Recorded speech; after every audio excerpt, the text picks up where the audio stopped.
Okay, I just wanted to show you my engine.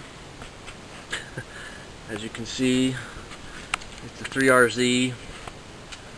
I had to move the coil packs over here. Just mount them onto that engine hook there. Strap these down so that the seat doesn't rub on there. You can see there's my front seat where I sit. It actually just folds up. There's supposed to be latches here that latch to here, but I haven't put those back in yet. Here's my transfer case shifter. I like the little skull on there. And of course the transmission shifter. So you can see here's the coolant piping. Comes over from the other side, and then it goes through this pipe, and then thermostat housings down here. So then it goes up these hoses. Those hoses allow the engine to flex, and then it goes into more piping, which then actually goes up through here, and then comes out up here.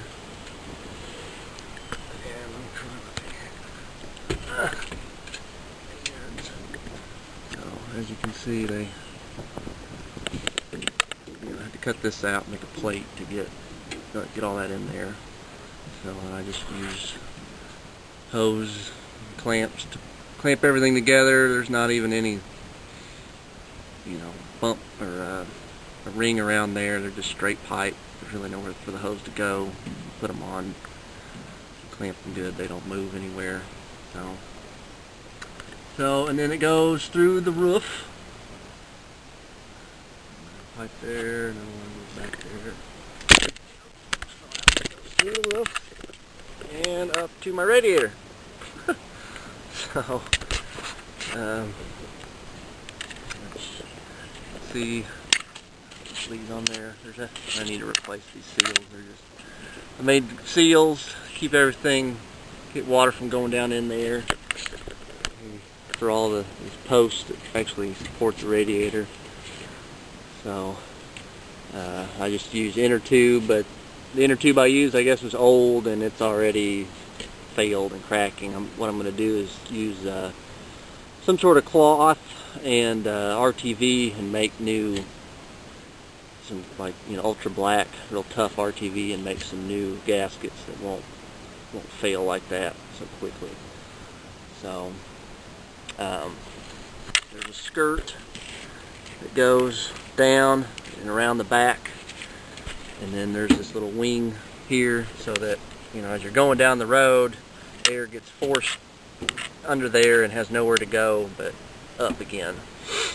So when I'm driving anything over 30 miles an hour or so, these fans never kick on. There's enough airflow and enough cooling capacity. It takes about 4 gallons of coolant coolant and water mixture to fill the radiator and all the piping and the motor up. So this is a radiator for like a Chevy pickup truck, so it's a lot bigger than whatever was stock for 3RZ, I'm sure. And I got a copper one, so it's it's a tough son of a bitch. I've had trees and all sorts of stuff hit on that, and it's never been anything. There's a metal pipe that's inside of the front of this thing, so that again, if tree branches and stuff hit up there, it doesn't just collapse this spring, or collapse this wing down. So this shroud is actually a door to a oven.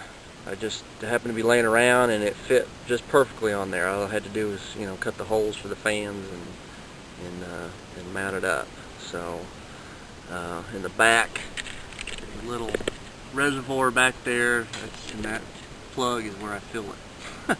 So and then get on the other side.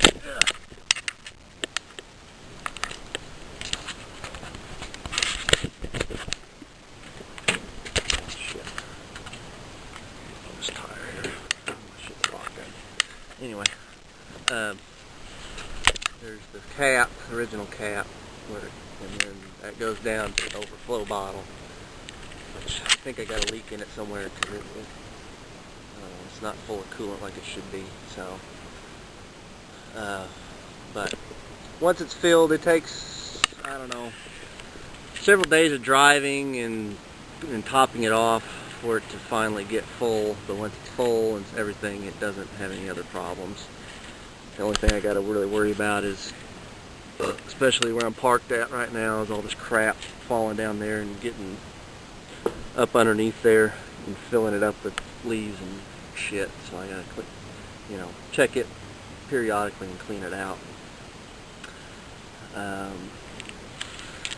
So let's go back inside here. I don't know if you can see back in there. Let me zoom in a little bit here. But that's I smushed it because of I put my bed in here when I was moving back to Fort Worth. But that's just a 2-liter bottle I got strapped in there for my overflow bottle. Eventually I'll have something better than that, once I get the interior panels in there and stuff. So that's just a temporary thing. It's better than what I had before. I just had a thing hanging from the ceiling and splash all over the place. So that one doesn't leak anywhere. It keeps the coolant in there. So go back in here to the motor. I got power steering pump. Power steering pump. Originally, had the reservoir mounted here, so I just cut that shit off and welded a fitting on there and then brazed it so it didn't leak. Which, it kind of looks like crap, but it works, doesn't leak. And then this hose, as you can see, it's not in the best shape, but it's not leaking either. So this is the factory original power steering reservoir that was in here. It was originally mounted on the other side, but I moved it over here. So, and then you can see down in there is the evap canister that come with the 3RZ. I know a lot of people try to eliminate that, but I figure, why eliminate it when you can just use it and hook up all your wires like you're supposed to, so you don't get no check engine light and shit. So that's what I did.